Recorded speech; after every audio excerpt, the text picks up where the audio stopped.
राधे राधे भक्तों, जय श्री श्याम। हारे के सहारे की जय। आज मैं आपको फाल्गुन महीना जो अब चल रहा है, फाल्गुन महीना, इसमें बाबा श्याम की पूजा अर्चना कैसे करें जिससे हमारी जो लगाई हुई अर्जी है वो 15 दिन के अंदर अंदर पूरी हो जाए। क्योंकि फाल्गुन मास में जो भी सच्चे मन से, सच्चे भाव से बाबा का नाम लेता है, बाबा की पूजा श्रद्धा पूर्वक करता है, तो उसकी मनोकामना बाबा जल्दी ही पूरी करते हैं। तो आज मैं इसी के बारे में बताना चाहती हूँ कि अपने को बाबा श्याम की पूजा किस विधि से करनी चाहिए जिससे बाबा जल्दी ही अपनी मनोकामना पूरी करे। सबसे पहले आपको इस मेरे चैनल धार्मिक बेटी ज्योति, इस चैनल को सब्सक्राइब करना है और शेयर कर देना है। कमेंट में लिखना है कि आप इसे कहाँ से देख रहे हो, लाइक भी करना है। सबसे पहले जय श्री श्याम सभी को, सभी श्याम प्रेमियों को मेरा सादर प्रणाम। आपको क्या करना है, सुबह जल्दी उठना है। सुबह जल्दी उठने के बाद बाबा श्याम को स्नान करवाना है। मूर्ति है, फोटो है, तस्वीर है, जो भी कोई चीज़ है उससे आपको स्नान करवाना है। स्नान करवाने के बाद ये ध्यान रखना उनकी आंखों पर पट्टी ज़रूर बांध देनी है। स्नान करवाने के बाद अपने को बाबा को साफ स्वच्छ वस्त्र पहनाने, अगर किसी के पास फ़ोटो है तो वो छींटे, शुद्ध जल से छींटे भी मार सकता है। उसके बाद अपने को घी का दिया जलाना है, शुद्ध घी का दिया होना चाहिए। उस घी के दिए में अपने को 2 लौंग, 5 चावल के दाने और चुटकी भर हल्दी भी डालनी है जिससे घर में सुख शांति बनी रहे।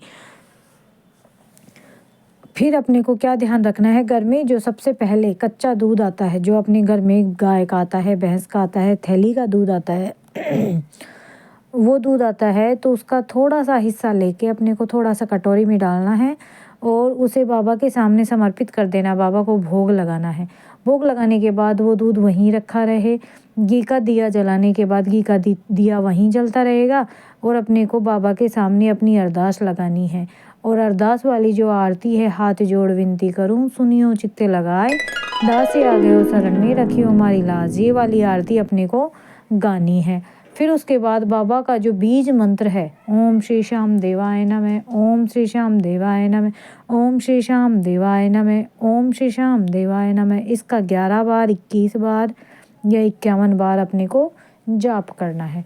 बाबा का इस बीज मंत्र का जाप करने के बाद बाबा को भोग लगाना है। भोग किसका लगाना है, या तो आप रोज़ हलवा बना सकते हो या रोज़ आप चूरमे का भोग भी लगा सकते हो, या कोई चूरमा या हलवा नहीं बना सकता तो जो धागे वाली मिश्री आती है या कटिंग वाली जो मिश्री आती है उसका बाबा को भोग लगाना है। उसमें ये ध्यान रखना कच्चे दूध में और मिश्री के साथ अपने को तुलसी का जो पत्ता है, तुलसी दल है, वो भी समर्पित करना है, वो भी रखना है। क्योंकि बिना तुलसी के कोई भी भगवान भोग ग्रहण नहीं करते हैं। इनको लड्डू गोपाल का ही स्वरूप माना जाता है। इस वजह से इन भोग लगाने के साथ साथ इनके पास तुलसी को भी रखना ज़रूरी है। फिर अपने को क्या करना है, बाबा के सामने रोज़ पूजा पाठ करने के बाद जब तक दिया जलता रहेगा उस दिए को छेड़ना नहीं है। जब तक वो दिया शांत ना हो जाए उस दिए को वहीं रखा रहने देना है। और जो धूप बत्ती अपन ने ली है या दूसरा दिया अपन ने जो लिया है उसी से आरती करनी है बाबा श्याम की। और उस आरती वाले जो दिया है, धूप बत्ती है, उसको पूरे घर में ले जाकर दिखाना है। क्योंकि उसका धुआं चारों तरफ फैलेगा जिससे हमारे घर की जितनी भी नकारात्मक ऊर्जा है वो समाप्त हो जाएगी और सकारात्मक ऊर्जा अपने घर में प्रवेश करेगी।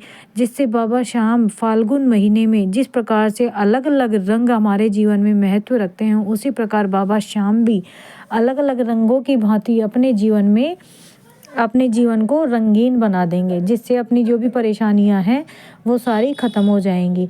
और बाबा के सामने रोज़ अपनी परेशानियों की चर्चा करनी है।